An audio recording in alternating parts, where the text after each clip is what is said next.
Yun mga bossing, tips nga po pala, pag hindi po kayo gumamit ng wool angle dun sa gilid natin mga boss, bali yung diskarte natin mga bossing, kasi nga hindi ito wool angle yung gamit natin, metal paring po yung gamit natin, kaya yung ginagawa namin is ginugupitan po namin yung bawat kanto ng metal paring natin para maipasok po natin dito. Kasi kung nakikita nyo nga mga boss, kung nakikita nyo, may ano po siya dito. Parang, hindi po siya katulad dun sa wool angle talaga na diretso yon. Kaya pwede nyo nang ipatong nyo lang yung ano dun, yung itong metal paring natin.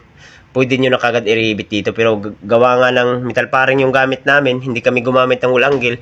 Kaya, ginupitan namin yung bawat kanto niya para maipasok natin. Tsaka bago natin i-ribit. Yan, pareha lang po yung diskarte namin. Yan mga boss. Nakita nyo, paikot po yan. Puro po metal paring yung gamit namin. Yan, punta doon. Ganun din po yung diskarte namin. Tsaka yung paglatag natin ng metal paring is every 16 inch nga mga bossing. At kaya nga pala metal paring yung gamit natin mga boss, paikot. Gawa nga ng mas matibay ito. Tsaka mas mahaba to kasi nasa 5 meters to. Hindi katulad ng wool angle, 8 feet lang po yung haba nun.